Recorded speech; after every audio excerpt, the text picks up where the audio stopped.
こんにちは、テリーです。こんばんは、ゆっくりです。ご視聴ありがとうございます。ありがとね。さて、ゲーム開始早々ゴーゴー音が聞こえていますが、この拠点にロボット掃除機を完備したためです。まあ間違ってはいないわね。ともかく、今回は村の地下のゾンビスポナー掘り当てに着手すべく、プレイ前に色々計算しましたが、参りました。そもそもゾンビスポナーが村の地下に生成される確率が、かなり低そうです。手持ちの地下資料を漁って、不明な数値は推測で埋めて概算してみたところ、生成率 5% 程度という数字が出てしまいました。その数字が外れてくれないと厳しいわね。まあとにかくやってみます。さて前回は、荷物運びと村人取引に明け暮れて、あとはラバが脱走を嫌がりました。やっぱり脱走して欲しかったの？結局なんでリード切れしようが気になるかというと、やはり過去のプレイでラバを引き連れていたからで、ラバたちの生死に関わる問題と認識しているからだと思います。この拠点で試す限りは比較的安全なんですよね。さてポーションを作る前に、もうネザーウォートが12個しかないので少々量産です。この企画では入手運が特に悪かったものね。で、育て方はさっぱりなので適当です。キノコの一種と信じて蓋しておきます。あと、非耐性ポーション作成用のマグマクリームは、在庫がありました。多分おそらく昔の私が、第1か第2のネザー要塞の探索中に、マグマキューブに出くわして買ったものと思います。ブレイズロッドとスライムボールがなかなか消費できないわね。さて、デバッグ画面の座標閲覧は縛ってるのでこの地図で代用することにして、早速出発します。今度こそラバたちが脱走しますように。意外と、今ラバたちがいる場所なら脱走しないとかないかしらね。ラバたちの足場が関係する可能性は低いと見てます。これまで一度も例外なく、ラバとロバが同時に脱走していたんですよね。そういえば、花火は遠くから眺めるものなのでと、遠くからでも見れる仕様になっていることを想定していたのですが、大丈夫でしょうか。さて闇の村にやってきて早々、直下掘りの準備です。井戸周囲ならまだギリギリ直射日光が届きます。今は井戸中心に10メートル四方ね。で、岩盤付近まで効果が届くようビーコンを埋め込むとすると、だいたい15メートルほど下に埋めなければなりません。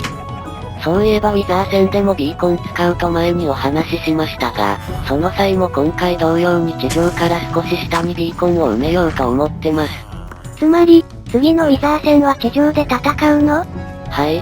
初の地上戦です。そしてサクサクと掘り広げていたところ、こんなところに丸石が。普通に井戸の一部よね。でも、これが井戸なら地下約10メートルまで伸びているんですよね。本当にこんな伸びているのでしょうか。まごうことなく井戸でした。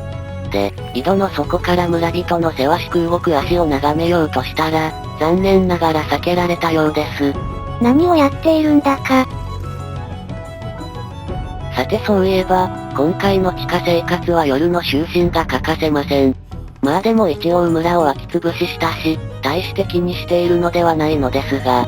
気にしなさいよ。一箇所でも空き潰し漏れがあれば村人全滅の危機じゃないの。いえ、ゾンビ化した村人を守るピラミッドがあるので大丈夫なはずです。ゾンビ化はセーフなんだ。リンゴも金ブロックも余っているんですよね。さてあとは、サクサクとレベル4ビーコンを組み上げ終わり。あとは地図を頼りに闇の村駅までの地下通路を開通させれば、直下掘りの準備完了です。ちなみに過去の収録データを調べたら、スポナー部屋の広さは3種類ありました。一番小さい部屋が壁まで含めて 7×7 だったので、それを目安に適度な感覚でボーリング調査していきます。要するに、今回は村の地下を網羅的に調べ尽くすつもりなのね。村から離れた場所でスポナーを見つけても、そこからゾンビを誘導するのが手間そうですし、村の直下で見つからなければ今回はスパッと断念します。ちなみに、数話前にちらっとお話しした、風車型7の運用テストにちょうど良さそうとか企んでいます。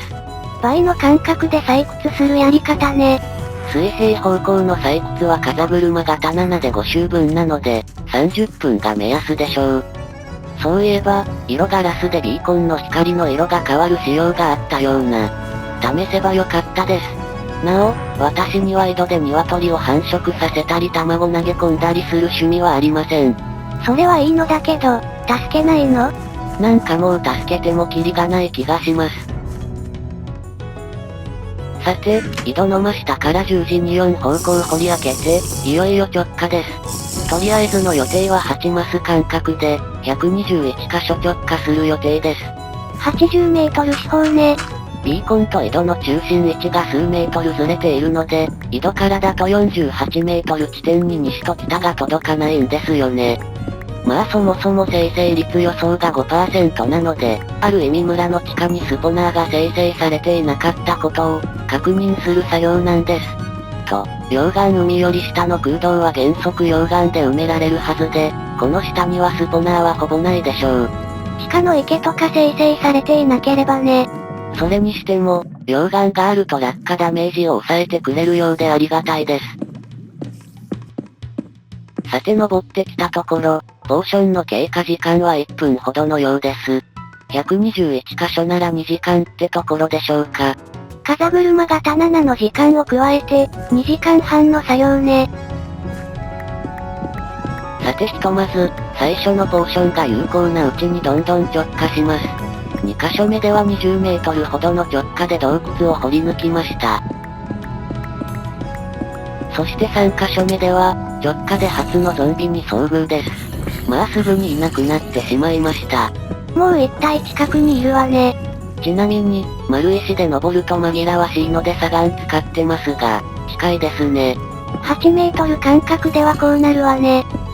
正直、洞窟が東西か南北に伸びていることを期待して、格子状に一つ置きに直下するのも、悪くない選択だと思うんです。1時間は節約できるわね。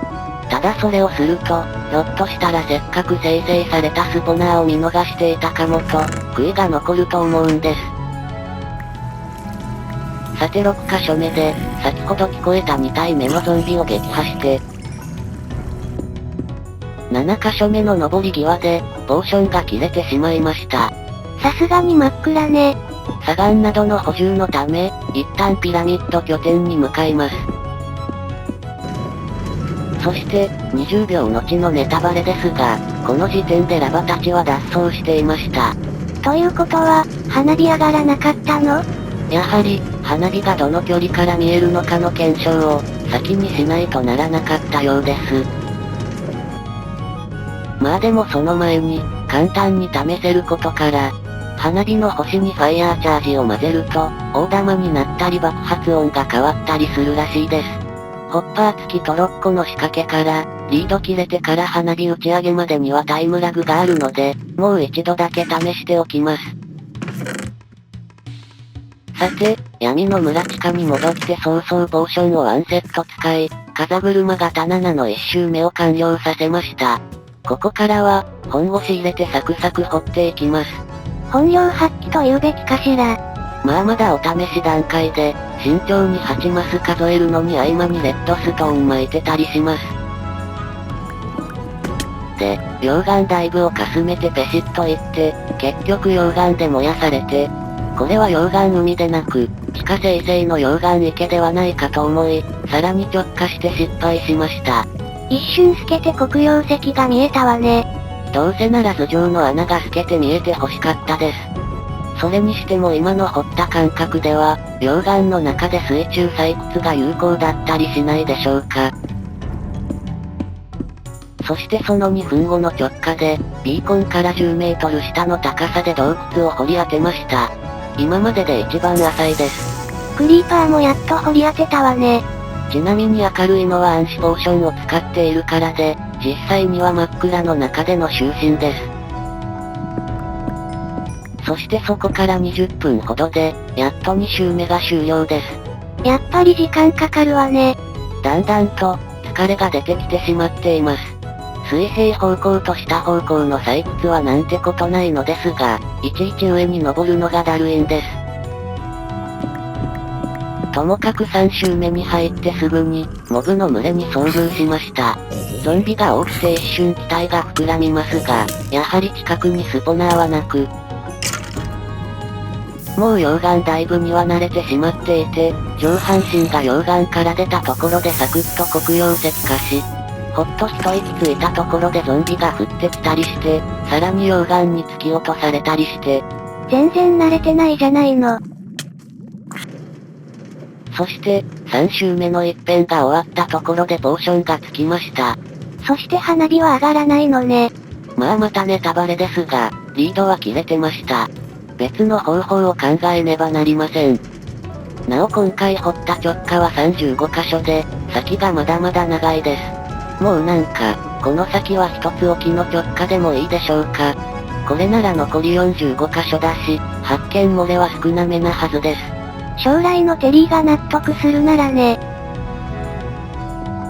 さて、6箇所育っていたネザーウォートは、幸運3で29個回収できたところで今回はここまでです。幸運3は効いてそうね。次回はまず妥協直下を終わらせて、余った時間でネザー要塞入りする予定です。なお現時点のおまけ目標の進捗はこんな感じで、記号は雰囲気です。一応でいいから説明しなさいよ。では、次回も頑張っていきます。それではまたね。バイバイ。